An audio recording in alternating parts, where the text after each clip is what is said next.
This is everything you need to know before you buy a Ducati.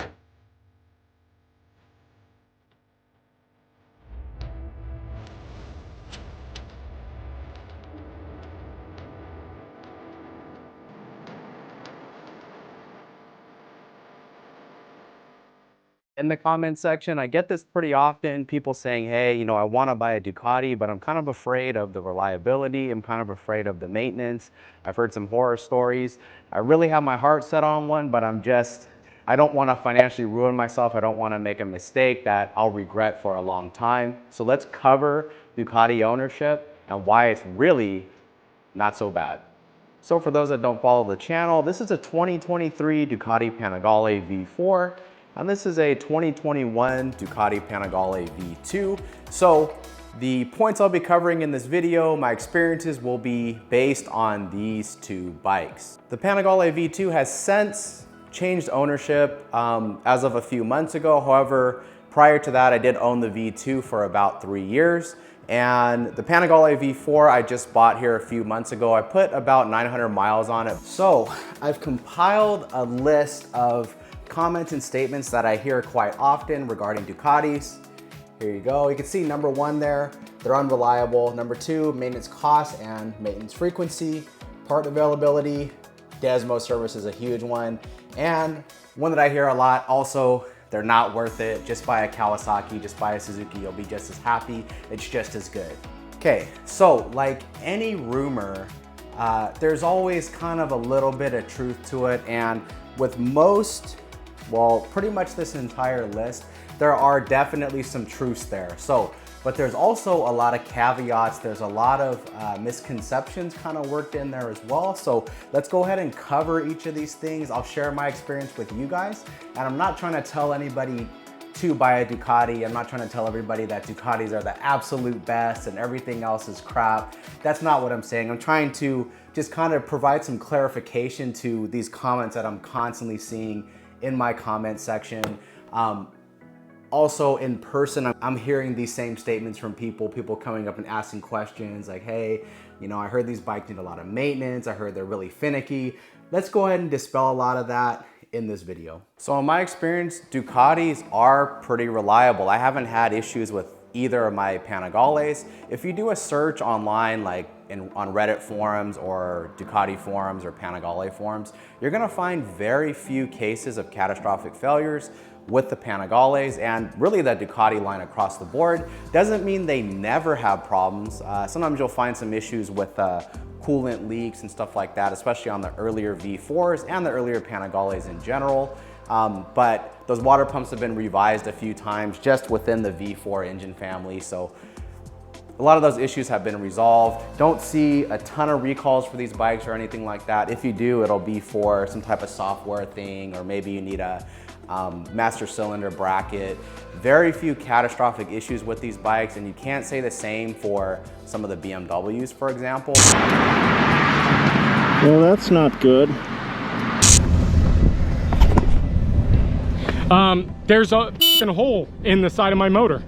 And honestly, to be clear, I think BMWs in general are relatively reliable. In fact, one of my close friends, he's probably the most abusive person I've ever seen as far as motorcycles go. This man abuses his S1000RR on the daily and has had 0 issues. So matter of fact, check him out on Instagram. His handle is Cuerno de Chivo.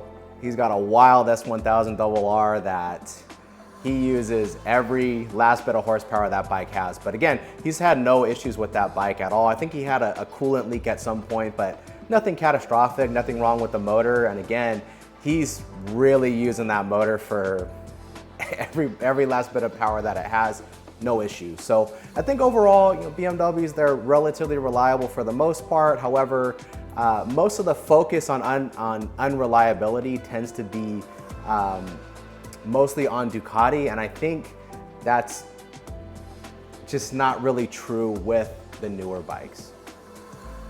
So again, with the V2, it's a 2021, I've had it since new. I've had absolutely 0 issues with this bike, 0 issues with leaks, 0 issues with weird electronic problems. It's just needed oil changes, chain adjustments, change the brake fluid, change the clutch fluid, things like that. Just basic stuff. Have had absolutely zero issues with this bike. Now the V4, I just got this a few months ago, so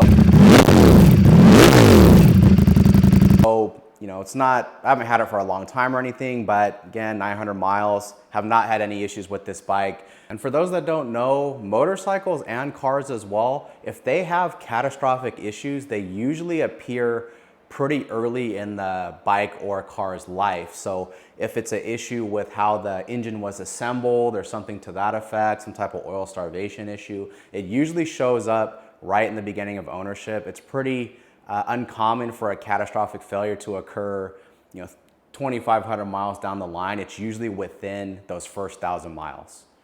So this is a really useful chart that Ducati has available regarding maintenance intervals for these bikes. So let's look at the Panigale here. When we think of Ducati, we think of Panigale. Let's just be honest. When Ducati comes into your mind, nobody thinks of Multistrada. Nobody thinks of the Supersport 950. Doesn't mean those are bad bikes, but Ducati is Panigale. So let's see, V4 or V2, we can see how wide the intervals are. So oil service, 12,000 Ks, which is 7,500 miles or so. Desmo valves, which that's a big one. A lot of people are scared of the Desmo service, totally understand.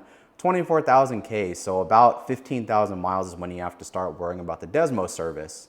Now, as far as Desmo service goes, it does vary quite a bit. Depends if you go to a dealer or if you go to an independent shop. It depends if you actually need adjustments or not, or if they just need to check the valves. If the valves are good, they're within spec, they can leave it alone, no adjustments needed. But I've seen people pay between $1,500 to $2,500 for Desmo. It depends on the particular Panigale. I've seen that some people actually have said that the V2s cost a little more to have that service done as opposed to the V4s. I don't know if that's totally true, but you can expect around $1,500 to $2,500 in service for that Desmo job if you don't do it yourself. So, I mean, a couple grand, that's not nothing, but I mean, with an interval that wide, 15,000 miles, most bikes that I see, especially sport bikes, I rarely see them with that many miles on there. If it's a cruiser or something like that, yeah, I'll see them with 30, 40,000 miles. But I mean, you guys really think about it, the last time you saw a Panigale with 15,000 miles, it doesn't happen that often. These bikes, you don't just hop on the freeway and just do a bunch of miles on it. And when you think about it, let's say the service is on the highest 2,500 bucks, okay? Quite a bit of money, but $2,500 service for 15,000 miles on one of these race bikes, it's really not that bad. And last time I checked, even the Japanese bikes, sorry for the nail tap in the, hey Onyx, the dog's coming over, but last time I checked, Japanese bikes needed valve adjustments too. Japanese bikes need their throttle body synced and stuff as well. So it's not like valve adjustment is exclusive to Ducati. In most cases, the service on those Japanese bikes is going to be a little less. It may have a wider interval, but it's not like maintenance doesn't exist on a Kawasaki, maintenance doesn't exist on a Suzuki. It's a little more attention, but I think some people, they forget that Desmo service, it is a valve service, and pretty much all the super sport race bikes are gonna need some type of valve service at some point. Now, I thought this might be helpful, but this is my invoice for the first service on my Panigale V4. If you guys wanna pause, you can see it covers, you know, this description here. It tells you everything that was performed, but first 600 mile service, $393.89. Here's our part breakdown. So honestly, not bad at all. In fact, other service invoices that I've seen for, you know, first service on Yamahas and stuff like that, they're about $400 as well after they do their oil, chain adjustment, retorque everything, sync throttle bodies, do whatever software updates need to be done. It's about that same cost. So I don't think that there's not to say that the maintenance costs are the same. Maintenance costs for Ducatis generally is more, but not necessarily always. We see there first service, it's about the same as any other bike.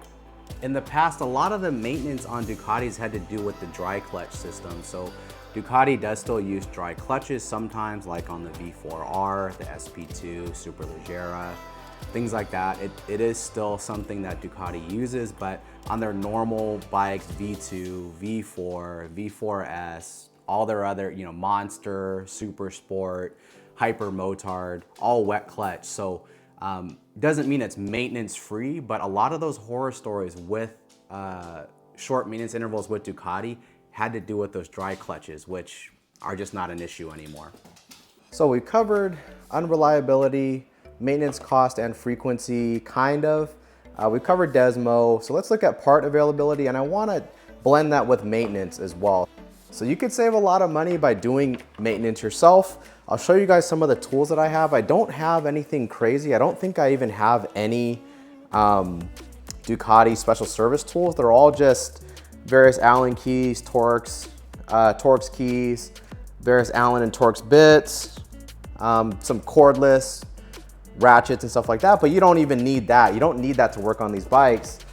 Just kind of show you guys, nothing crazy. Socket set, various extensions. I have some universals in here and stuff. A little bit of specialty tools, like these are kind of specialty, for example, but they have this offset head on it that also swivels. So a little bit specialty, but I mean, I don't have any crazy snap-on tools or anything like that.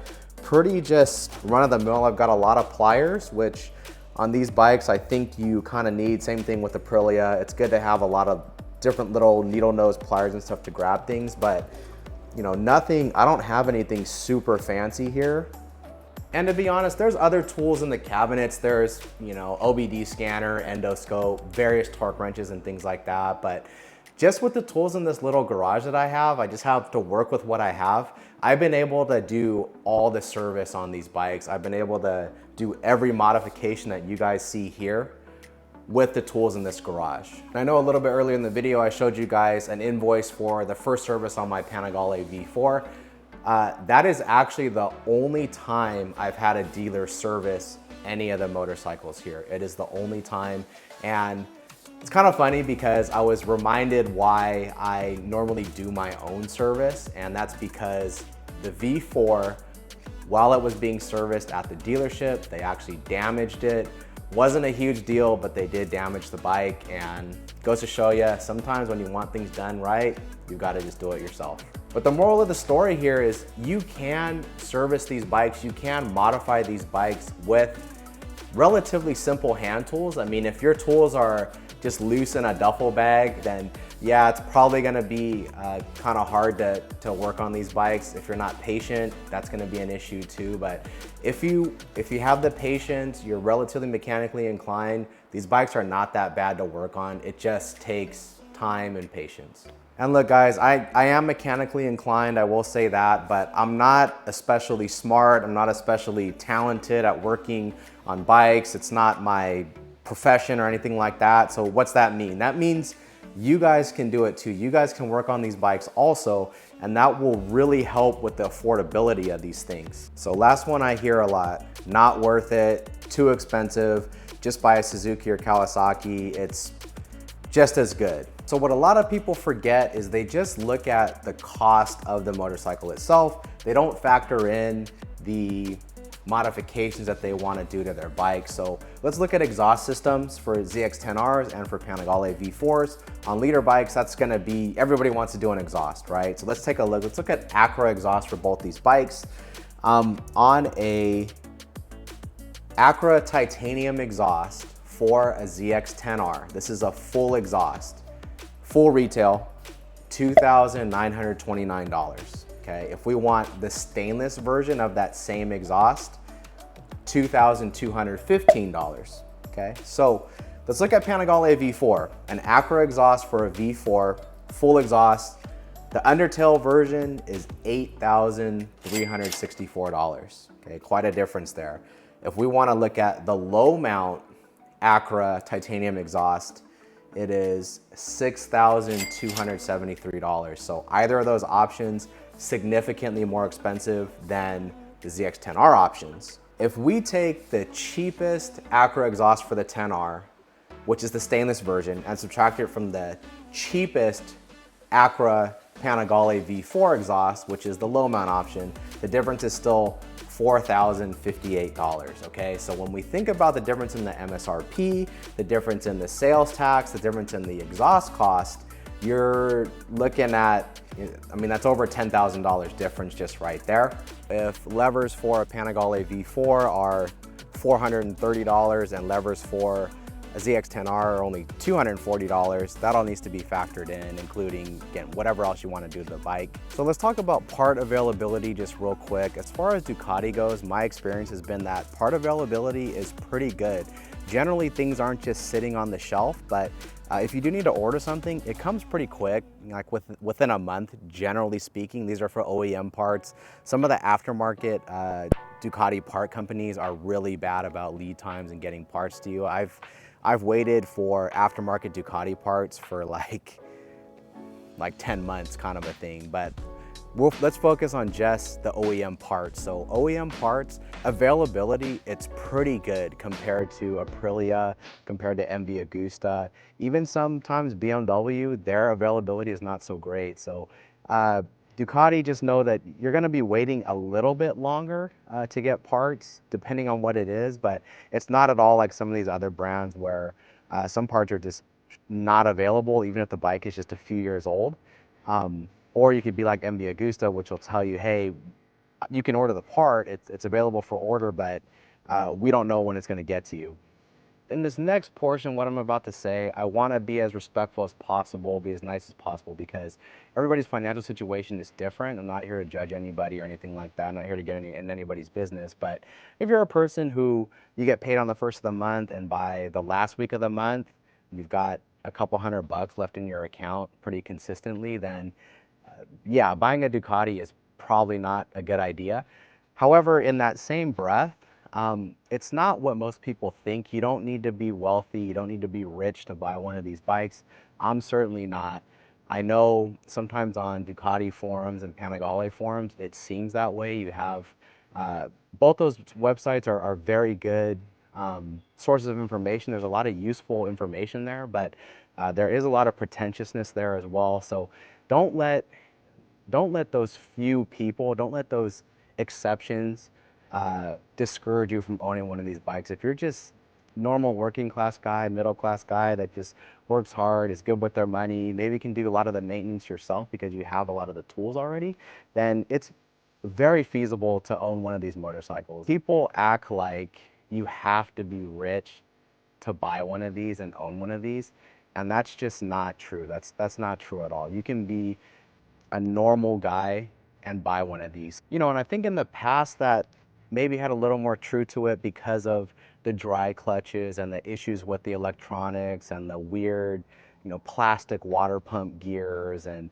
there was a smaller dealer network 10, 15 years ago. I think there was some truth to you kind of needing to be affluent to buy one of these bikes, but now it's, you can't be scraping by, but you don't need to be making a ridiculous amount of money to own one of these motorcycles. So I hope that was helpful, you guys. I just want to be as transparent as possible. I want to help as many people as I can. If you want one of these bikes, you can certainly do it. If you need to use it as incentive to get a better job or pick up overtime, pick up a second job, just be better at saving money, be better at investing, or whatever you're gonna do, then use it as incentive. Don't let people discourage you from buying one of these. They're really not that bad as far as reliability goes. The maintenance is not too crazy on them. You guys just saw my first service was the same cost as like any other motorcycle would be. Working on these bikes, it does require more attention, it does require more time, maybe some kind of special tools, kind of just as far as torque wrenches go and stuff like that, but it's really not that crazy. Part availability is not that bad. The initial cost is much higher than the equivalent motorcycle, but it's not totally out of reach. You know, people, they like to talk about these bikes as if they're just completely out of reach unless you're some doctor or something like that, and that's just not true. Don't be afraid of these bikes. They are not that bad. And now with the way information is shared, we're all living in a time where we're really lucky. we get free information via the internet. So if you want to learn another language, if you want to learn how to code, if you want to learn how to use Microsoft Excel, if you want to learn how to work on Ducati Panigale V4, you can do it all for free because of the internet. So use that as a tool, use it to your advantage. If there's anything I can help you guys with as far as answering questions, I'm happy to do that. And all I ask for in return is to just support the channel, hit the like, hit the subscribe, leave a comment. That's all I ask for in return. And if I could help as many people as I can, I'm happy. So anyways, guys, thank you so much for joining me as always. A lot more content on the way. If you like what you saw, please like, please subscribe, please leave a comment, and we'll see you guys next time.